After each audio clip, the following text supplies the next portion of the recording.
Hey there, and welcome. So you're learning German? Awesome! You're in exactly the right spot. We're about to unlock a few little secrets that are going to make you sound way more authentic. And don't worry, it's honestly easier than you think. We'll take it step by step. You know that really distinct, crisp sound that German has? Ever wondered what that is? Well, a huge part of it is the consonants. And the best part? You don't need to practice for years to get it right. We're just going to focus on 4 simple keys, and trust me, they'll make a massive difference in how you sound. You ready? Let's do this. Okay, so here's our game plan. We've got these 4 keys to unlock. We'll start with keeping consonants hard and clean. Then we'll get into a really cool twist that happens at the end of words. After that, we'll find the right vibe for certain sounds, and we'll finish up by learning how to add a little puff of air. By the time we're done, you're going to have a way better feel for how German is supposed to sound. All right, let's dive right into our very first key, hard and clean consonants. This one is super important in German.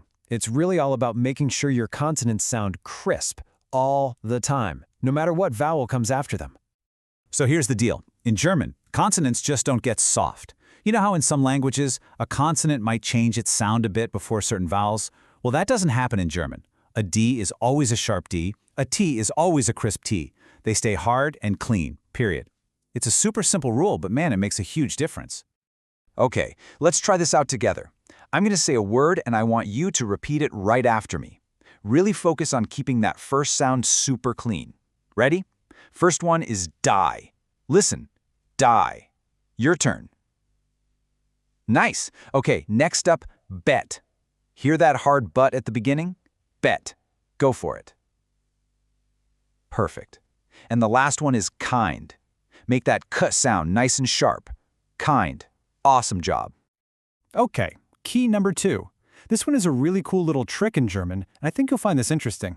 It's a special rule about how certain consonants totally change their sound, but only when they're at the very end of a word. So take a look at this. It lays the rule out perfectly. Whenever you see a B, a D, or a G at the end of a German word, something kind of magical happens. The B starts to sound like a P.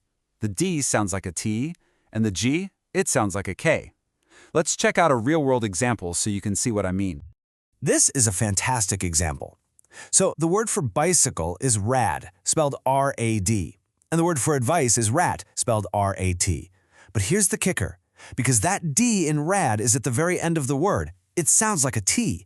So even though they're spelled differently, they are pronounced exactly the same. Both sound like rat. Wild, right? This is one of those things that can really trip you up if you don't know the rule. Okay, let's practice a couple more of these. Listen closely. So the word for day is tug, spelled T-A-G. But what's our rule? That G at the end is going to sound like a ka, so we say talk. Try it with me. Tug. Good. Now, how about the word lieb, which means dear? It ends with a B, so what does that sound like? Yep, a P, so we say leap. Your turn. Leap. And hey, don't worry if this feels weird at first. It's totally normal. You'll get the hang of it. All right, time for key number 3. Now, this one's a little more subtle, but it's still really important. This is all about how we say B, D, and G when they're not at the end of a word. In German, these sounds are what we call voiced, but they're also pretty relaxed. Let's actually feel this. Go ahead and put your hand gently on your throat. Got it? Okay. First, just make a p sound, like p, p, p. You shouldn't feel anything, right? No vibration. Now try a b sound. B, b, b. Ah, there it is. You feel that little buzz, that gentle vibration in your vocal cords? That's the sound we're going for. German b, d, and g have that buzz, but it's not super strong or explosive. It's nice and relaxed. And here we are, our 4th and final key. This one is super practical and, honestly, a little bit fun. It's all about adding a little puff of air to certain sounds to get that authentic German pop. So this little puff of air has a fancy name, aspiration. And it happens with the voiceless sounds P, T, and K whenever they're at the start of a stressed syllable. You just let out a little burst of air as you say them. And the great news is you already do this in English without even thinking about it, so this should feel pretty familiar. Let's feel it again. Hold your hand, or even a piece of paper, right in front of your mouth, okay? First, say the English word bin. Not much air, right? Now say the word pin. Feel that? That little explosion of air on your hand? That is aspiration. And that's exactly what you need for the German p, t, and k sounds when they start a word. Let's try it with some actual German words. Keep your hand there and repeat after me. And really try to feel that puff of air. Ready? Let's say post. Again, post. Feel it? Good.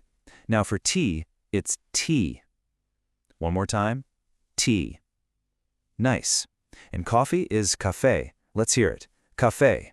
Fantastic. See? That little puff of air really does make all the difference. You've done amazing. We have officially gone through all 4 keys to clear German pronunciation. So let's do a super quick review just to lock it all in, and then I've got a little quiz for you. Okay, so let's recap the 4 keys. First, consonants always stay hard, no softening. Second, at the end of a word, b, d, g sound like p, t, k. Third, the voiced b, d, g sounds are relaxed, not tense. And fourth, the voiceless p, t, k sounds get that little puff of air. Got it? Awesome. All right, mini quiz time. Don't worry, it's easy. Question number 1. True or false? The G at the end of the word tag is pronounced like a hard G. What do you think? If you said false, you are absolutely right. Remember key 2? That final G sounds like a K, so we say tak. Okay, last question. Which consonant gets that puff of air at the start of a word? Is it A, the P sound, or B, the B sound? Think back to our hand in front of the mouth trick. The answer is A. It's P. That's our voiceless consonant that gets the puff of air. And that's it. Those are your 4 keys to mastering German consonants. And listen, nobody gets this perfect overnight. The goal here is progress, not perfection. Just keep listening to German, keep trying to make these sounds, and I promise you, you will get the hang of it. Thanks so much for joining me today. Keep up the amazing work. You've totally got this.